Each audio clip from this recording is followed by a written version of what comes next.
ప్రతి ఉద్యోగాన్ని ఊడగొట్టాలి, లేకపోతే దేశాన్ని అదాని అంబానీలకు తాకట్టు పెడతారు, రిజర్వేషన్లు రద్దు చేసి ప్రభుత్వ సంస్థలను అమ్మేస్తారు, పాలమూరు రంగారెడ్డికి జాతీయ హోదా ఎందుకు ఇవ్వలేదు, కాజీపేట బయ్యారం ఫ్యాక్టరీలు ITIR ను ఎందుకు రద్దు చేశారు, జవాబులు చెప్పాకే ప్రధాని మోదీ తెలంగాణకి రావాలి, దేవుడి ఫోటో చూపి అడుక్కునే వాళ్ళలాగా బీజేపీ వాళ్ళు ఓట్లు అడుగుతున్నారు, బీజేపీ బీఆర్ఎస్ చీకటి ఒప్పందం, మేడ్చల్ ఎమ్మెల్యే మాటలే సాక్ష్యం, మల్కాజ్గిరి నియోజకవర్గ ప్రచారంలో సీఎం రేవంత్ రెడ్డి ఘాటు నిన్న మల్కాజ్గిరి నియోజకవర్గంలో విస్తృతంగా పర్యటించిండు. అట్లా పట్నం సునీత మహేందర్ రెడ్డి గెలుపు కోసం కృషి చేయాలని చెప్పేసి అక్కడ కార్యకర్తలకు అటు ప్రజలకు కూడా పిలుపునిచ్చిండు.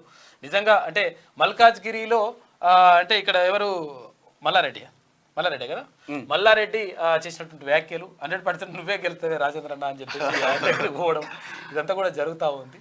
కాబట్టి ఇక్కడ పట్నం సునీత మహేందర్ రెడ్డి గెలుపు కోసం కృషి చేయాలి. తర్వాత ఇక్కడ ఏం జరుగుతుందంట అంటే ఇక్కడ భారతీయ జనతా పార్టీ పైన తర్వాత ఇక్కడ బీఆర్ఎస్ పైన తీవ్రమైనటువంటి వ్యాఖ్యలు చేసినారు నిన్న ముఖ్యమంత్రి రేవంత్ రెడ్డి. ప్రధాని నరేంద్ర మోడీ కోటేస్తే రైల్వేలను తర్వాత LICని అదాని అంబానీలకు అమ్మేస్తారని, కాబట్టి ఆయా సంస్థల్లో పనిచేసే వారికి ఉద్యోగాలు ఉండాలంటే మోడీ ఉద్యోగాన్ని ఊడగొట్టాలని సీఎం రేవంత్ రెడ్డి పిలుపునిచ్చారు. మోడీ మళ్లీ గెలిస్తే రిజర్వేషన్లు రద్దవుతాయని హెచ్చరించారు. రిజర్వేషన్లు లేకుండా చేసి దేశాన్ని అదాని అంబానీలకు తాకట్టు పెట్టారని విమర్శించారు. రైల్వేలు, LIC, ఎయిర్పోర్ట్లు, BSNL, తర్వాత BHEL, BDL, IDPL, డిఫెన్స్ ఫ్యాక్టరీలను తీసుకొచ్చి SC, ST, OBCలకు రిజర్వేషన్లు కల్పించి ఉద్యోగాలను కాంగ్రెస్ పార్టీ కల్పించిందని, ఆ సంస్థలను అందులో ఉద్యోగాలను కాపాడుకోవాలంటే కాంగ్రెస్ అధికారంలోకి రావాలని అన్నారు. ఆదివారం మల్కాజ్గిరి నియోజకవర్గం పరిధిలో సీఎం ఎన్నికల ప్రచారం నిర్వహించారు. వనస్థలిపురం కౌకూర్ల వద్ద జరిగిన కార్నర్ మీటింగ్లో పాల్గొని ప్రసంగించారు. తెలంగాణకు వస్తున్న నరేంద్ర మోడీ రిజర్వేషన్లు ఎందుకు రద్దు చేస్తున్నారో జవాబు చెప్పి రావాలని సీఎం నిలదీశారు.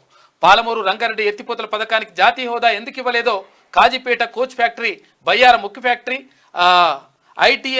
ITIR ప్రాజెక్టులను ఎందుకు రద్దు చేశారో ఈ ప్రాంత ప్రజలకు సమాధానం చెప్పాలని, ఆ తర్వాతే ఓట్లు అడగాలని డిమాండ్ చేశారు.